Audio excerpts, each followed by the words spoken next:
aujourd'hui, c'était l'occasion de venir au niveau du centre Guindi pour une remise de chèque symbolique d'un montant de 2 millions de francs CFA, qui est en tout cas une chose qu'on avait déjà faite il y a 2 ans, et nous rééditons cette donation cette année.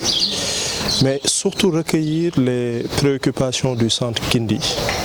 Nous avons fait une visite et nous avons pu constater que le centre a été victime d'inondations et donc a eu à fermer ses portes pendant une certaine période. Et donc il était important pour nous de recueillir les différentes préoccupations pour pouvoir les prendre en charge. Donc concernant la haute autorité du Waqf, c'est une administration autonome et indépendante rattachée au ministère des Finances et du Budget.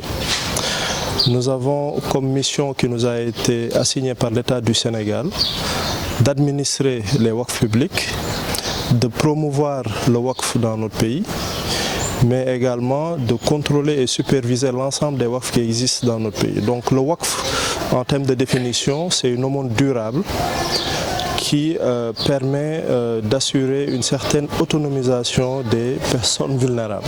Le centre est créé depuis 2003. C'est avec le legs du Koweït, qui sont ces bâtiments-là, que donc le centre a été créé. Donc le centre, son rôle, ses missions, c'est de protéger tous les enfants en situation difficile. Nous sommes là avec des assistants sociaux, des travailleurs sociaux, et nous retirons les enfants de la rue pour pouvoir les retourner en famille. Mais il y a aussi des étapes que nous respectons, appelées le retrait de la rue. Il y a ce qu'on appelle la prise en charge psychosociale. Il y a les recherches de famille, il y a la médiation, il y a aussi les enquêtes sociales. Donc tous les enfants de la rue, si on avait la possibilité, devront être retirés de la rue, logés au centre le temps de faire la médiation. Parce que le centre n'est pas un centre où l'enfant doit rester éternellement.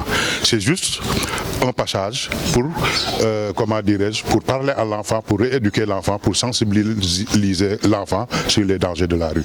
Comme toutes les structures de l'État, nous avons chaque année un budget annuel.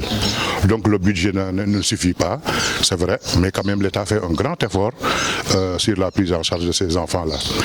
En plus, donc on ne peut pas budgétiser complètement le centre parce qu'on ne peut pas estimer le nombre d'enfants qu'on peut retirer par année. Donc on peut retirer plus de 1000 enfants, on peut retirer moins de 1000 enfants. Donc si le nombre augmente et le budget ne suit pas et on ne reçoit pas de subvention, nous avons que le budget, à part les quelques donateurs comme le WAC, donc ça devient difficile.